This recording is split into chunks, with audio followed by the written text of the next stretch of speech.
नमस्कार दोस्तों, मेरा नाम रिजवाना शेख।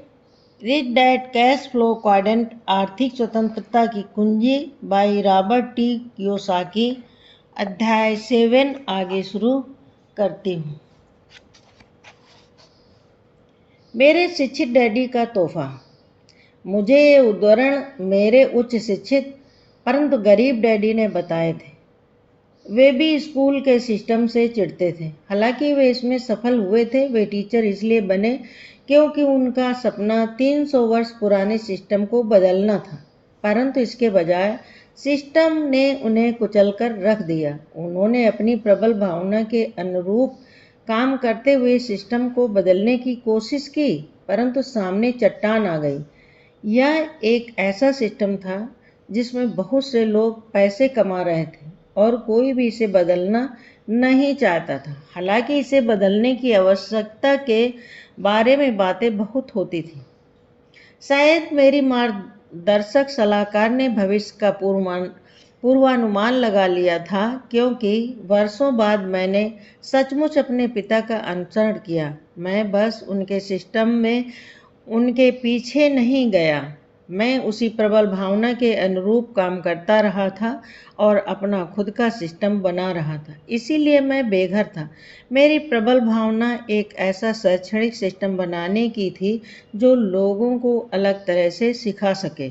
जब मेरे शिक्षित डैडी को यह पता चला कि किम और मैं वित्तीय रूप से संघर्ष कर रहे हैं और अपने शैक्षणिक सिस्टम को बनाने का सर्वश्रेष्ठ प्रयास कर रहे हैं, तो उन्होंने हमें ये उद्धरण भेजे। उद्धरणों वाले पृष्ठ के ऊपर ये शब्द लिखे थे, आगे बढ़ते रहो प्यार सहित, डैडी।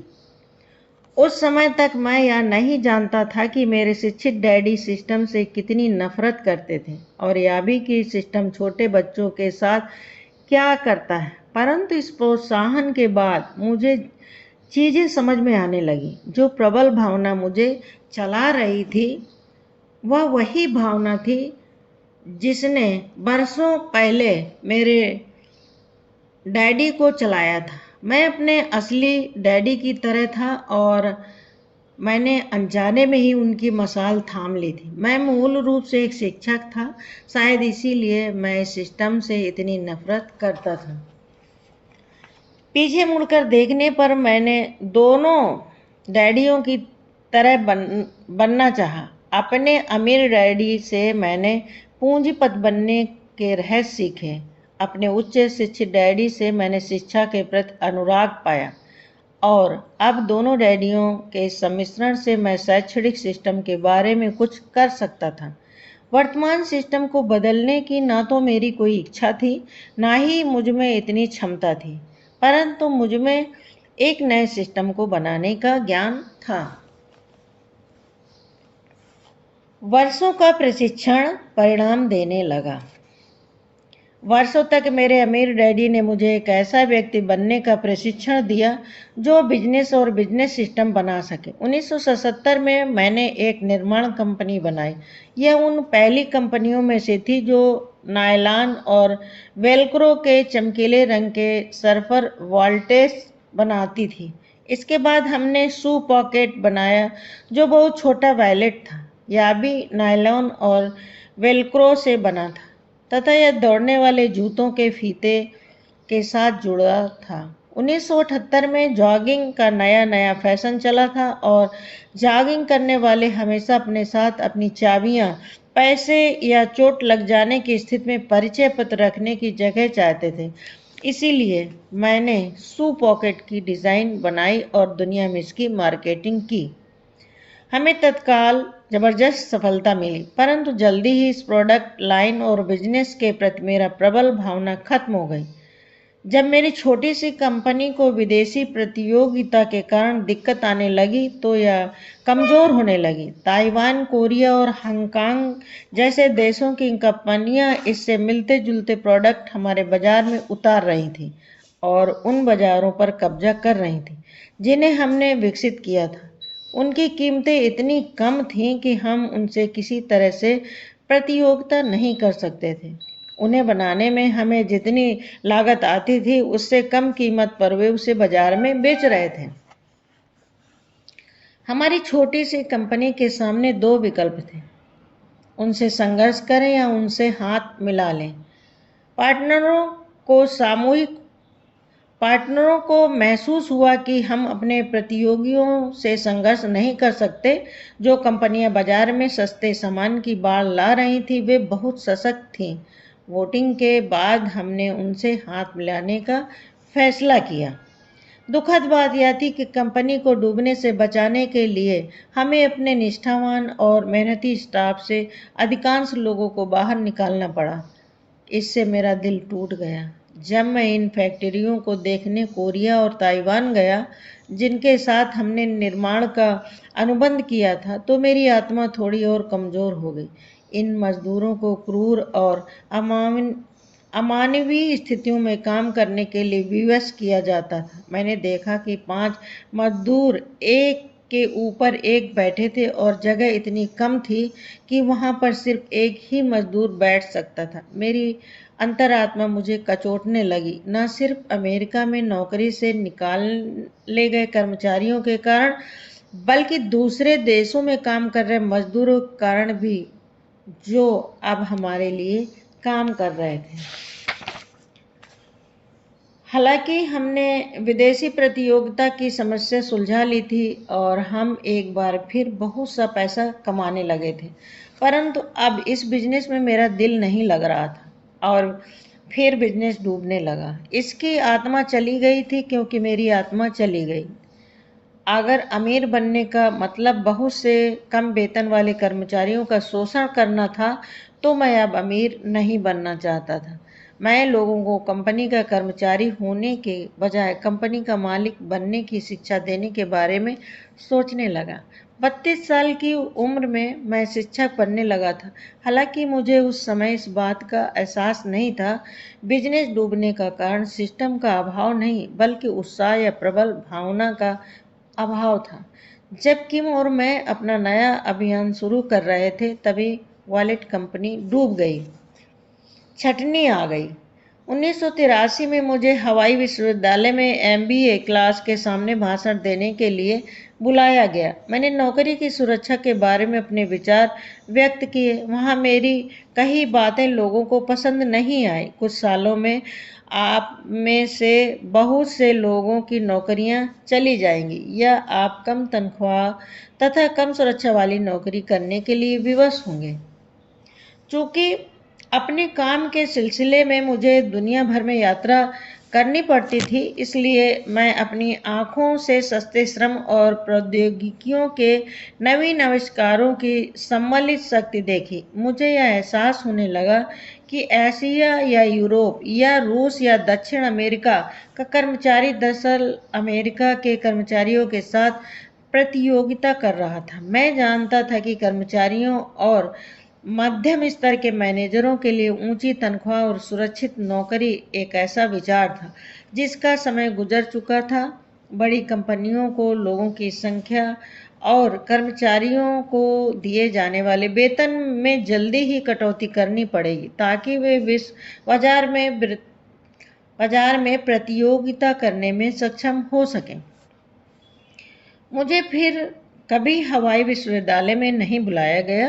कुछ सालों बाद छटनी आम हो गई। जब भी किसी बड़ी कंपनी का विलय होता था या कर्मचारियों की संख्या जरूरत से ज़्यादा हो जाती थी, तो छटनी हो जाती थी। जब भी मालिक अपने शेयर होल्डरों को खुश करना चाहते थे, तो छटनी हो जाती थी। हर छटनी के साथ मैंने ऊपर के लोगों को अमीर बनते और नीचे के लोगों कीमत चुकाते देखा।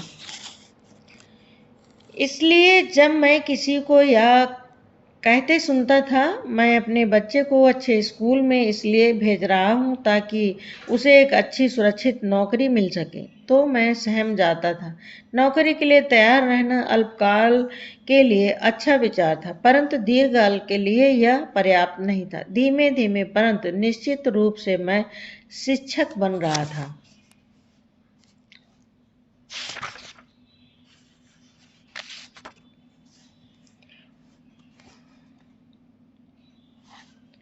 अपनी प्रबल भावना के आसपास सिस्टम बनाएं।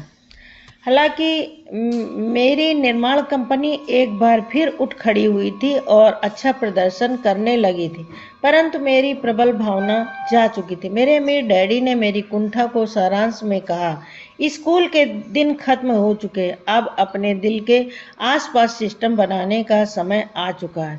अपनी प्रबल भावना के आसपास सिस्टम बनाओ, निर्माण कंपनी को जाने दो और वह बनाओ जिसे तुम प्रबलता से बनना चाहते हो। तुमने मुझसे अच्छी तरह सीखा है, परंतु तुम अब भी अपने पिता के पुत्र हो। तुम और तुम्हारे डैडी आत्मा की गहराई में शिक्षक हो। किम और मैं नई शिक्षण विधियों को सीखने के लिए अपना बोरिया बिस्तर लेकर कैलिफोर्निया चले गए, ताकि हम उन विधियों के द्वारा एक बिजनेस बना सके।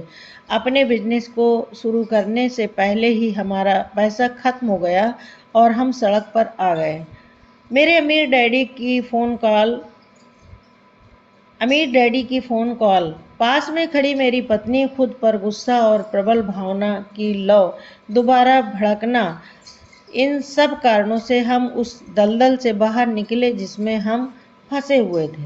जल्दी ही हम कंपनी बनाने लगे। शिक्षण विधियों का प्रयोग करके हमने जो शैक्षणिक कंपनी बनाई वह पारंपरिक स्कूलों की तकनीक के बिल्कुल विपरीत थी।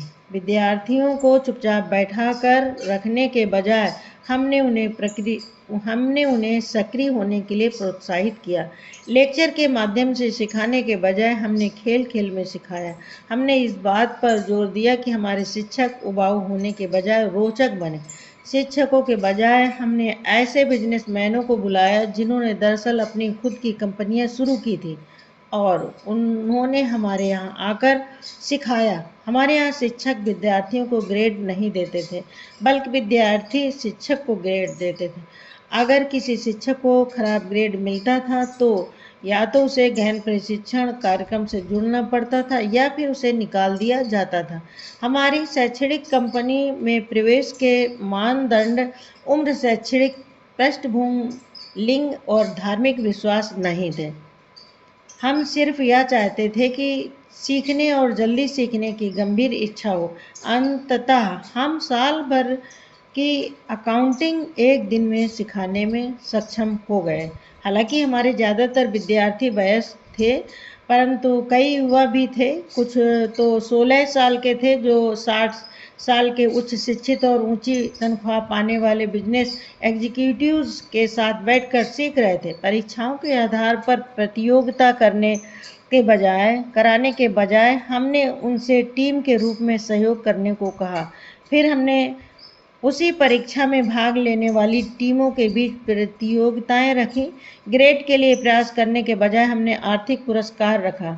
यह आर्थिक पुरस्कार जीतने वाली टीम को मिलता था। प्रतियोगिता और टीम के रूप में अच्छा प्रदर्शन करने की लालसा बहुत प्रबल थी। शिक्षक को क्लास को प्रेरित करने की आवश्यकता ही नहीं थी।